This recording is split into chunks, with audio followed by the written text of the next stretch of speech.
ಸಾವು ಯಾರಪ್ಪನ ಸ್ವತ್ತು ಅಲ್ಲ. ಹಾಗಂತ ನಾವು ಮಾಡಿದ ತಪ್ಪಿಗೆ ಭಗವಂತನನ್ನು ದೂರಿದರೇನು ಪ್ರಯೋಜನ? 3 ದಿನದ ಬದುಕು ನಗು ನಗುತ್ತಾ ಸಾಗಬೇಕಲ್ಲವೇ?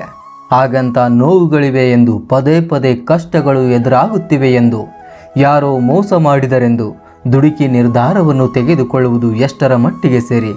ನೀವೇ ಹೇಳಿ ಗೆಳೆಯರೆ. ಬದುಕು ತುಂಬ ಸುಂದರವಾಗಿದೆ.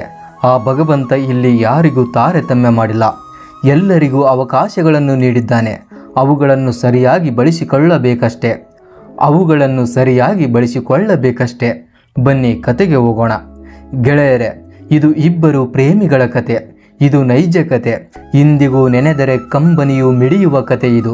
ಆಕೆಯ ಕೊನೆಯ ಕ್ಷಣದ ಗೋಳಾಟವನ್ನು ನೆನಪಿಸಿಕೊಂಡರೆ ದುಃಖ ತಡೆಯಲಾರದೆ ಎಂಥವರಿಗಾದರೂ ಅಳು ಬರುತ್ತೆ. ಎಷ್ಟೇ ಕಠೋರವಾದ ಹೃದಯವಾದರೂ ಒಮ್ಮೆ ಮೃದುವಾಗಿ ಕಂಬನಿ ಚೆಲ್ಲುತ್ತೆ. ಏನೋ 18-19 ವಯಸ್ಸು ಇರಬಹುದು. ಆಕೆಯು ಪ್ರೀತಿಯ ಬಲಿಗೆ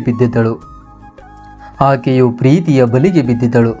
ನಾನು ಇಲ್ಲಿ ಹೆಸರನ್ನು ಹೇಳಲು ಬಯಸುವುದಿಲ್ಲ. ಅದಕ್ಕೆ ನಾನೇ ಯೋಚಿಸಿದ ಕಾರಣವೂ ಇದೆ. ಹಾಗಾಗಿ ಸ್ತ್ರೀಕಾರಕ ಮತ್ತು ಪುರುಷಾರ್ಥಕವನ್ನು ಬಳಸಿಕೊಂಡು ಕಥೆಯನ್ನು ಮುಂದುವರಿಸುತ್ತೇನೆ. ಹೌದು, ಆ ಹುಡುಗಿ ಪ್ರೀತಿಯ ಬಲಿಗೆ ಬಿದ್ದಿದ್ದಳು. ನಾನು ಕೇಳಿದ ಹಾಗೆ 2-3 ವರ್ಷ ಅವರು ಪ್ರೀತಿಯಲ್ಲಿದ್ದರಂತೆ. ಅವರ ಸ್ನೇಹಿತರಿಂದ ತಿಳಿದ ವಿಚಾರವಿದು. ಪ್ರೀತಿಯ ಬಗ್ಗೆ ವರ್ಣನೆ ಬೇಡ, ಇದಂತೂ ಎಲ್ಲರಿಗೂ ಗೊತ್ತಿದ್ದ ವಿಚಾರವೇ. ಹೌದು, ಅವರಿಬ್ಬರು ಮನೆಯವರಿಗೆ ತಿಳಿಯದೆ ಪ್ರೀತಿಯ ವಿಚಾರದಲ್ಲಿ ತಲ್ಲೀನರಾಗಿದ್ದರು. ಪ್ರೀತಿಯ ಆರಂಭ ಆ 2 ಮುಗ್ಧ ಮನೆಗಳಿಗೆ ನೆನಪಿರಲಿ.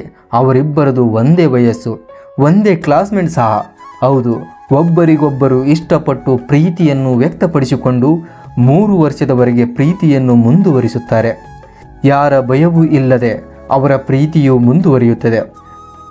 ಪಂಜರದಿಂದ ಹೊರಗೆ ಬಂದ ಪಕ್ಷಿಗಳ ಹಾಗೆ ಸ್ವಾತಂತ್ರ್ಯ ಆ ಇಬ್ಬರ ಪ್ರೇಮಿಗಳಿಗೆ ಸಿಕ್ಕಿರುತ್ತದೆ. ಅಚಾನಕ್ಕಾಗಿ ಒಂದು ದಿನ ಹುಡುಗಿಯ ಅಣ್ಣನಿಗೆ ಇವರಿಬ್ಬರು ಪ್ರೀತಿ ಮಾಡುತ್ತಿರುವ ವಿಷಯ ತಿಳಿಯುತ್ತದೆ. ಆದರೆ ವಿಷಯ ತಿಳಿದ ತಕ್ಷಣ ಆ ಹುಡುಗನ ಸ್ನೇಹಿತರು, ಆ ಹುಡುಗಿಯ ಸ್ನೇಹಿತರು ಎಲ್ಲ ಒಟ್ಟಾಗಿ ಆ ಹುಡುಗಿಯ ಅಣ್ಣನಿಗೆ ಅವರಿಬ್ಬರ ಪ್ರೀತಿಯನ್ನು ಅರ್ಥ ಮಾಡಿಸುತ್ತಾರೆ. ಹಾಗೆಯೇ ಆ ಹುಡುಗಿ ಕೂಡ ತನ್ನ ಅಣ್ಣನನ್ನೇ ಬ್ಲ್ಯಾಕ್ ಮೇಲ್ ಮಾಡಲು ಮುಂದಾಗುತ್ತಾಳೆ. ಒಂದು ವೇಳೆ ನನ್ನ ವಿಚಾರ ಮನೆಯಲ್ಲಿ ಗೊತ್ತಾದರೆ ನಾನು ಜೀವಂತವಾಗಿ ಇರುವುದಿಲ್ಲವೆಂದು ತನ್ನ ಅಣ್ಣನಿಗೆ ಬೆದರಿಕೆ ಒಡ್ಡುತ್ತಾಳೆ. ಪಾಪ ಆ ಅಣ್ಣ ಏನು ಮಾಡಬೇಕು? ಪ್ರೀತಿಯಿಂದ ಕಣ್ಮುಂದೆ ಆಡಿ ಬೆಳೆದ ತಂಗಿ ಅಲ್ವಾ? ಆ ಅಣ್ಣನ ಹೃದಯ ತಂಗಿಯ ಒಂದು ಕ್ಷಣದ ಮಾತಿನಿಂದ ಸ್ತಬ್ಧವಾಗಿ ನಿಂತಿತ್ತು. ಹಾಗೆ ಮುಂದುವರೆದು ಆ ಹುಡುಗಿಯ ಅಣ್ಣ ಆ ಹುಡುಗನ ಮನೆತನದ ಬಗ್ಗೆ, ಜಾತಿಯ ಬಗ್ಗೆ, ಮೇಲಾಗಿ ಅವನ ವ್ಯಕ್ತಿತ್ವದ ಬಗ್ಗೆ ಆ ಹುಡುಗನ ಸ್ನೇಹಿತರಲ್ಲಿ, ಆ ಹುಡುಗನ ಮನೆಯ ಅಕ್ಕಪಕ್ಕದ ಮನೆಯವರಲ್ಲಿ ಆ ಹುಡುಗನ ಬಗ್ಗೆ ವಿಚಾರಿಸುತ್ತಾನೆ. ವಿಚಾರಿಸಿದ ನಂತರ ತಾನೇ ತಂಗಿಗೆ ಭರವಸೆಯನ್ನು ಕೊಡುತ್ತಾನೆ. ನೀವಿಬ್ಬರು ದುಡುಕಿ ಯಾವುದೇ ನಿರ್ಧಾರವನ್ನು ತೆಗೆದುಕೊಳ್ಳಬೇಡಿ ಎಂದು ಇಬ್ಬರಿಗೂ ಎಚ್ಚರಿಕೆ ನೀಡುತ್ತಾನೆ. ಹಾಗೆ ಆ ಇಬ್ಬರು ಪ್ರೇಮಿಗಳ ಪಯಣ ಮೊದಲಿನಂತೆಯೇ ಕೆಲವು ದಿನಗಳವರೆಗೆ ಮುಂದುವರಿಯುತ್ತದೆ. ಅಣ್ಣನೇ ಪ್ರೀತಿಗೆ ಬಲವಾಗಿದ್ದನಲ್ಲ, ಇನ್ನೇನು? ಆದರೆ ಆ ಅಣ್ಣನ ನಂಬಿಕೆ ಬಹಳಷ್ಟು ದಿನ ಉಳಿಯಲಿಲ್ಲ. ಗೆಳೆಯರೇ, ಪ್ರೀತಿನೇ ಆಗಲಿ, ಸ್ನೇಹನೇ ಆಗಲಿ, ಇರಿಸು ಮುರಿಸು ಸಹಜ, ಕೋಪ ಜಗಳ ಸಹಜನೇ. ಆದರೆ ಇದು ಈ ಇಬ್ಬರ ಪ್ರೇಮಿಗಳ ಬದುಕಲ್ಲಿ ಈ ಇರಿಸು ಮುರಿಸು ಒಂದು ಕಹಿಯಾದ ಘಟನೆಗೆ ಕಾರಣವಾಯಿತು. ಯಾರ ಕಣ್ಣು ಬಿತ್ತೋ ಗೊತ್ತಿಲ್ಲ ಈ ಮುಗ್ಧ ಪ್ರೀತಿಯ ಮೇಲೆ. ಅವರಿಬ್ಬರಲ್ಲಿ ಬಿರುಕು ಮೂಡಿತು. ನಾನು ಯಾಕೆ, ಏನಾಯಿತು ಎಂದು ಅಲ್ಲೇ ಇದ್ದ ಆ ಹುಡುಗಿಯ ಗೆಳತಿಯರನ್ನು ಕೇಳಿದೆ. ಅಲ್ಲೇ ಇದ್ದ ಆ ಹುಡುಗನ ಸ್ನೇಹಿತರನ್ನು ವಿಚಾರಿಸಿದೆ. ಆ ಎಲ್ಲ ಗೆಳೆಯರ ಬಾಯಿಯಿಂದ ಬಂದಿದ್ದು ಒಂದೇ ಉತ್ತರ: ಇಬ್ಬರೂ ಒಟ್ಟಿಗೆ ಇರುತ್ತಿದ್ದರಂತೆ, ಆದರೆ ಮಾತಿಲ್ಲ. ಅವನು ಮಾತನಾಡಲು ಬಯಸಿದರೆ ಅವಳು ಕೋಪಗೊಳ್ಳುತ್ತಿದ್ದಳಂತೆ, ಅವಳು ಮಾತನಾಡಲು ಬಯಸಿದರೆ ಅವನು ಕೋಪ ಮಾಡಿಕೊಳ್ಳುತ್ತಿದ್ದನಂತೆ. ಇಷ್ಟೇ ಉತ್ತರ ಬಂದಿದ್ದು. ಆ ದುಃಖಕರವಾದ ಮಡಿಲಿನಲ್ಲಿದ್ದ ಗೆಳೆಯರ ಆ ಕ್ರಂದನದೊಂದಿಗಿನ ಮಾತು ಇದು. ಹೌದು ಗೆಳೆಯರೆ, ಆ ಹುಡುಗಿ ದುಡುಕಿ ಬಿಟ್ಟಿದ್ದಳು. ನಿಜವಾಗಿ ಪ್ರೀತಿಗೆ ಮೋಸ ಮಾಡಿದ್ದಳು. ಅವಳು ನಿದ್ದೆಯ ಮಾತ್ರೆಗಳನ್ನು ಸಾವಿಗೆ ಎಷ್ಟು ಬೇಕೋ ಅಷ್ಟು ತೆಗೆದುಕೊಂಡು ಚಿರನಿದ್ರೆಗೆ ಜಾರಲು ಸಿದ್ಧಳಾಗಿದ್ದಳು. ತಾನು ಪ್ರೀತಿಸಿದ ಹುಡುಗನ ಗೋಳಾಟವನ್ನು ನೋಡಿ, ತನ್ನನ್ನು ಎತ್ತ ಆ ತಾಯಿಯ ಆ ಕ್ರಂದನವನ್ನು ನೋಡಿ ಆ ಹುಡುಗಿ ಅಣೆ ಒಡೆದುಕೊಳ್ಳುತ್ತಿದ್ದಳು.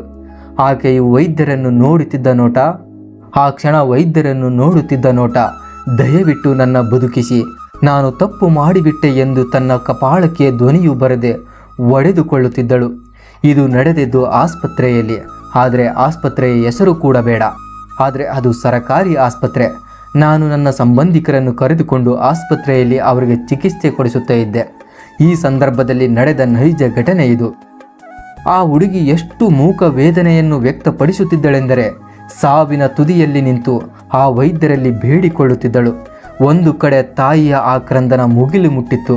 ಆಕೆ ಎದೆ ಒಡೆದುಕೊಂಡು ಅಳುತ್ತಿದ್ದ ಆ ಅಳು ಇಡೀ ಆಸ್ಪತ್ರೆಯನ್ನೇ ಸ್ತಬ್ಧವಾಗಿಸಿತ್ತು. ಆ ಅಣ್ಣನ ಗೋಳಾಟವಂತೂ ಹೇಳಲಾಗದು. ನೆನಪು ಮಾಡಿಕೊಂಡರೆ ಈಗಲೂ ಕಣ್ಣೀರು ಹರಿಯುತ್ತೆ. ಆ ಹುಡುಗಿಯ ತಂದೆಯಂತೂ ಆಕೆಯ ಸ್ಥಿತಿಯನ್ನು ನೋಡಿ ಸ್ತಬ್ಧವಾಗಿ ಕುಳಿತು ಬಿಟ್ಟಿದ್ದರು.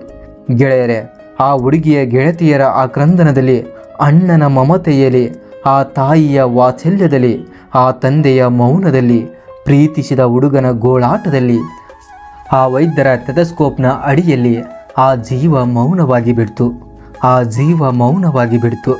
ಆ ಒಂದು ಕ್ಷಣ ಎಷ್ಟು ಆಕ್ರಂದನವಿತ್ತೋ ಆ ಆಕ್ರಂದನ ಮೌನವಾಗಿ ಬಿಡ್ತು. ಆ ಕ್ಷಣದಲ್ಲಿ ಅಣ್ಣ ನಿಜವಾಗಿಯೂ ಪ್ರೀತಿಯನ್ನು ಕಳೆದುಕೊಂಡಿದ್ದ.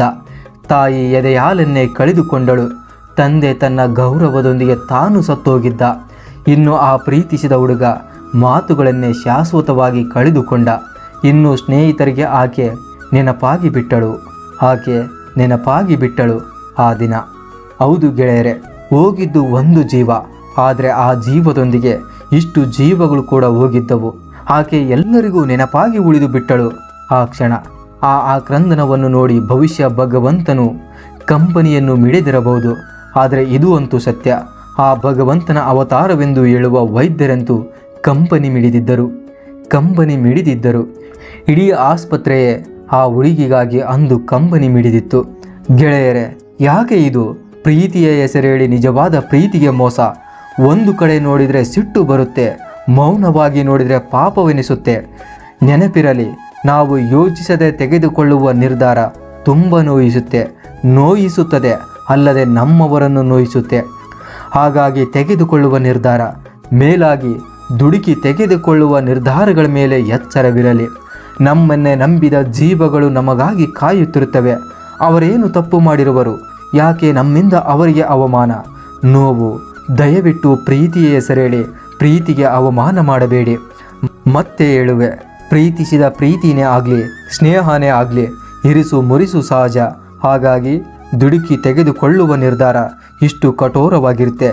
ಏನೇ ಇದ್ದರೂ ಮಾತಿನಲ್ಲಿ ಮುಗಿಲಿ, ರಕ್ತದಲ್ಲಿ ಅಲ್ಲ. ಏನೇ ಇದ್ದರೂ ಮಾತಿನಲ್ಲಿ ಕೊನೆಗೊಳ್ಳಲಿ, ರಕ್ತದಲ್ಲಿ ಅಲ್ಲ. ನೆನಪಿರಲಿ ಮಿತ್ರರೇ. ಈ ಕಥೆಯು ನಿಮಗೇನು ಅನಿಸಿತು ಎಂದು ಕಾಮೆಂಟ್ ಮಾಡಿ.